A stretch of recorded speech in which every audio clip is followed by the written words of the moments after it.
Welcome to Inside the Focus Studio. Hi, I'm Connie Staley, your host. Joining me today is Charmaine, who plays Kia Washington in Chapter 11. Welcome, Kia. Good morning. How are you? Good.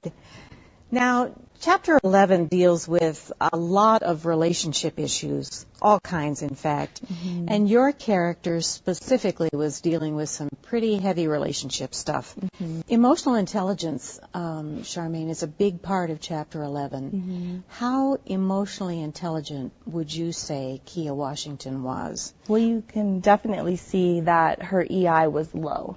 And you could see that by the way she communicated with others. She would basically just push them away.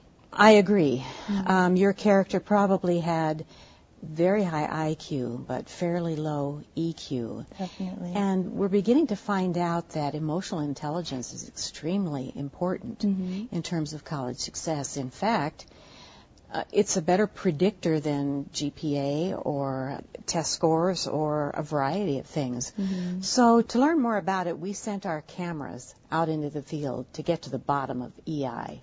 Let's see what they found out.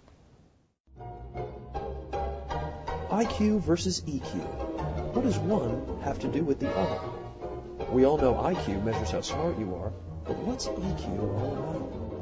EQ, or emotional intelligence, deals with aspects of our personality such as self-control, relationships, mood management. Mood management. Let's just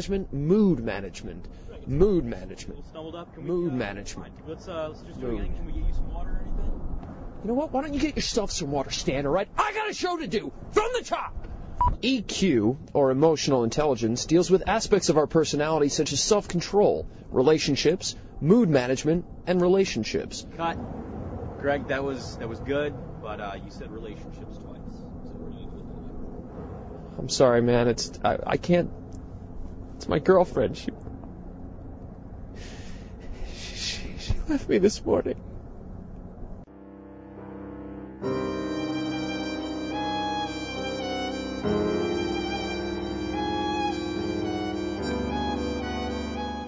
I decided to go straight to the source and contacted one of the nation's foremost experts on emotional intelligence, Dr. Catherine Anderson. Dr. Anderson agreed to speak with me via webcast from her office in Washington, D.C. Thank you for taking the time to speak with me today, Dr. Anderson. Oh, glad to do it. Great. Now, I have an actor friend, a very handsome actor, who has trouble remembering his lines, and he often gets frustrated, and it ends up hindering his performance. Is there a correlation between EQ and learning? So, for example, if you have a low EQ, could that affect your ability to learn? Oh, absolutely. I'm going to take it one step further and say, is there a relationship between college success and EQ?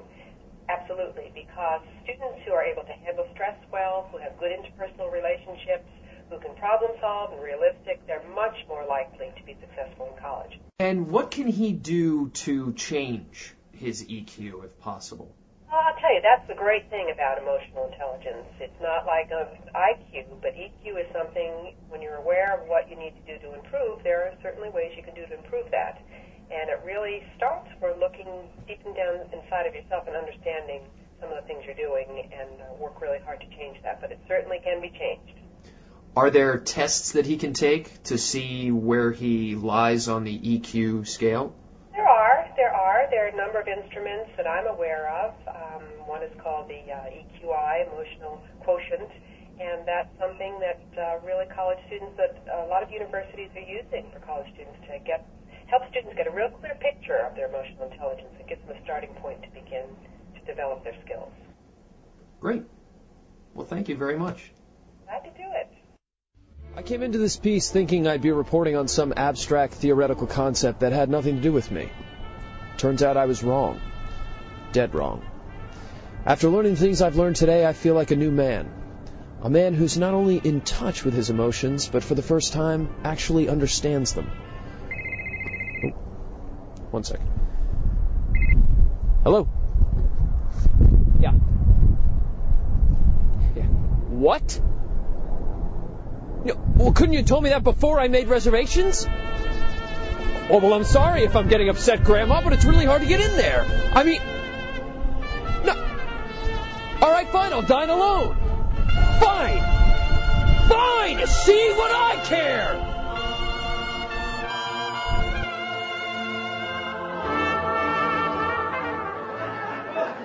Okay then, I'd just like to point out that emotional intelligence really can be improved by being mindful and aware of yourself at an emotional level. Right, Charmaine? Definitely. All right, I think it's time to take some questions from our audience. Hi, my name's Alicia, and I'm a communication major.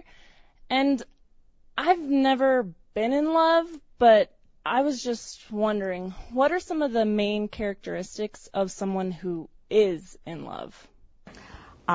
Being in love, the characteristics of people being in love. Some interesting research has been done looking at actually the brain patterns, brain scans of people in love and what areas light up. And we find that there are a variety of characteristics of people who are madly in love. For example, they are hypervigilant. They wait by the telephone call. They are extremely observant. They're watching for any sign or any signal that someone is also interested in them. They can't think about anything else. They have what's called intrusive thinking. They think about that other person all the time, much of the day, as a matter of fact. They're totally enveloped by the characteristics and the feelings and also the brain chemistry of being in love. Hi, I'm Emily, and I'm a psychology major, and I'm in a romantic relationship right now, and this may seem like a question with an obvious answer, but I was wondering how I know if I'm in a good one. That's an interesting question because it does sound like it has an obvious answer, but actually it's more subtle than it seems. Most of us don't really know exactly what qualifies as a quality relationship because we only see what other people let us see of their relationships. But Chapter 11 talks about some danger signals to watch for. It talks about crazy-making techniques that we sometimes use against our partners. It has a lot of good advice about how to form a good relationship and how to keep one. Hi, I'm Justin. I'm a biology major, and I've heard about diversity all through school. Does it really make a difference? I think most students have heard about diversity all through their lives, but it makes a huge difference. One of the things Chapter 11 talks about is the way in which diversity enriches our lives. Think about a meal that was nothing but mashed potatoes or a band that was made up of nothing but trombones. The world would be a pretty boring place if we were all Xerox copies of one another. And so the chapter talks about diversity from a variety of perspectives in terms of all kinds of characteristics and the richness that allows us in our lives. Thanks. Those were some excellent questions from our audience. Now it's time for me to ask some hard-nosed and pushy questions of our guest. The blue cards. Are you ready, Charmaine? Yeah, sounds great. I'll fire away. Best thing about being a first-year student? New experiences. Worst thing about being a first-year student? You know nothing. Finish this sentence. I like teachers who are energetic. Now finish this sentence. I don't like teachers who that are monotone. Monotone. Charmaine, what is your VARC learning style? I'm a multimodal learner. If there's a secret to managing time, what is it? There are no secrets. What's worked for you? Just basic planning skills. That's really all it takes. Okay. What is your dream career, Charmaine? Being in an area that I can help people become what they want to be. Okay. MySpace or Facebook? MySpace. Okay. After you graduate, how would you like to be remembered? Someone that was fun-loving and always tried her best. Okay. Good. Well, I'd like to thank our guest, Charmaine, who played Kia Washington. I'd like to thank the studio audience and those of you watching at home. Join us next time for Inside the Focus Studio. I'm Connie Staley. Bye for now.